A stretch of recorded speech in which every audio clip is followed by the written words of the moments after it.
নমস্কাৰ বন্ধু বান্ধৱীসকল, জয় হৰি বোলা, জয় ৰাম বোলা। এয়া সন্ধিয়া চাকিখৰ বৰ ধুনীয়াকৈ দিছোঁ, চাওকচোন। এয়া হৈছে আমাৰ গণেশ বাবা, আৰু এয়া মা কামাখ্যা দেৱী, আৰু এয়া শিৱ বাবা, পাৰ্বতী মা, গণেশ বাবা, আৰু এয়া লিংগৰাজ। আৰু ধুনীয়াকৈ চাকি ধূপ ধূনা এনেকৈ দিছোঁ। আৰু লগতে আজি এটা বৰ ধুনীয়া বস্তু কিনি আনিছোঁ। ইমান দিনৰ পৰা কিনিম বুলি ভাবি আছিলোঁ, কিন্তু প্ৰাইচটো ইমানেই বেছি কয়, মানে গাটো ৰমৰমাই যায় দিবলৈ।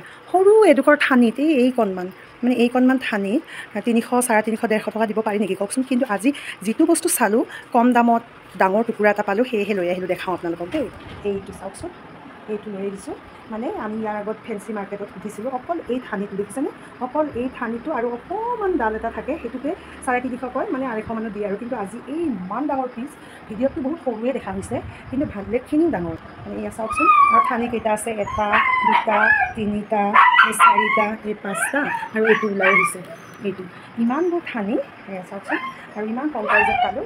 এইটো আমি 400 টকাত পাইছোঁ। কৈছিলে কিন্তু 1000 টকা, কিন্তু এই খাচীয়া দেউতাবিলাকে বিক্ৰী কৰিছে, হয়তো তেওঁলোকৰ নিজৰ ঘৰৰ, সেইকাৰণে বহুত কমতে দিছে। কিন্তু এইটো যদি দোকানত কিনিবলৈ যাওঁ, হয়তো 1500, 2000 কমত নিদিব। আৰু ফেঞ্চি মাৰ্কেটৰ যিবোৰ ফুল বিক্ৰী কৰা দোকান আছে, তেওঁলোকেতো এইটো 1000 কমত নিদিয়ে, মই ভালকৈ জানো। আৰু মই যিটো চাইছিলোঁ 350 টকা কৈছিলে, সেইটো একেবাৰে কোমল ডাল এটা আছিলে, এনেকুৱা কোমল। কিন্তু এইটো ইমান পুৰঠ ডাল হয় নহয়, ইয়াৰ পৰা ঢেৰ ওলাব। আৰু এটা সময়ত মোৰ ঘৰতো বহুত ডাঙৰ গছ এজোপা হ'ব। আপোনালোকক দেখাম মই, যেতিয়া বহুত ডাঙৰ গছ এজোপা হয়। আৰু হ'লে আপোনালোকে মোক মেছেজ কৰি খুজিব, মই দি দিম। মেছেজত ক'লেই হ'ল খালি দেই। Bye bye.